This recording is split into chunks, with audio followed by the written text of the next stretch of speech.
বাংলাদেশের তিনবারের নির্বাচিত প্রধানমন্ত্রী বীর মুক্তিযোদ্ধা শহীদ রাষ্ট্রপতি জিয়াউর রহমানের স্ত্রী বেগম খালেদা জিয়া আজ এখানে আমাদের মধ্যে উপস্থিত আছেন।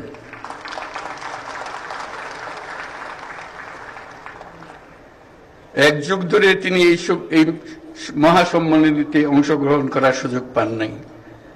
আজকে সুযোগ পেয়েছেন। আমরা সবাই আনন্দিত এবং গর্বিত যে আমরা এই সুযোগ দিতে পেরেছি আপনাকে। শারীরিক অসুস্থতা সত্ত্বেও এই বিশেষ দিবসে সবার সঙ্গে শরীক হওয়ার জন্য আপনাকে আবারও ধন্যবাদ।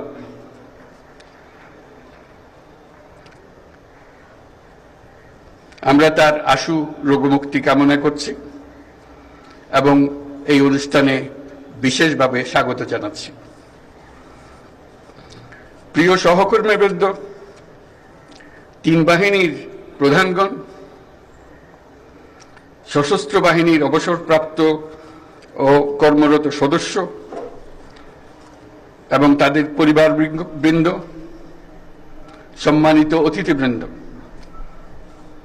আসসালামু আলাইকুম।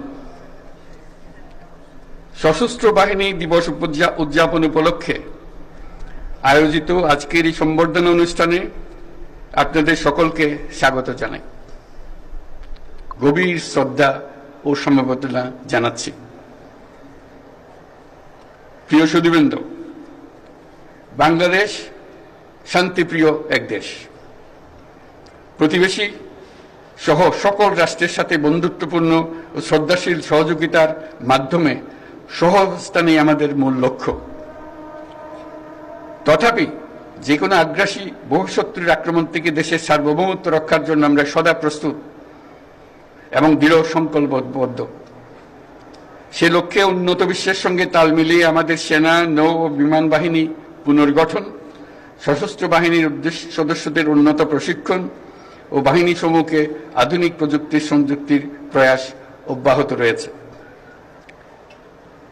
বাংলাদেশ সশস্ত্র বাহিনী তাদের পেশাদারিত্ব এবং কর্মদক্ষতার মাধ্যমে দেশের সার্বভৌমত্ব রক্ষার পাশাপাশি গত ৩৬ বছর যাবৎ জাতিসংঘ শান্তি রক্ষা মিশনে দক্ষতা ও নিষ্ঠার সঙ্গে কাজ করে গেছে।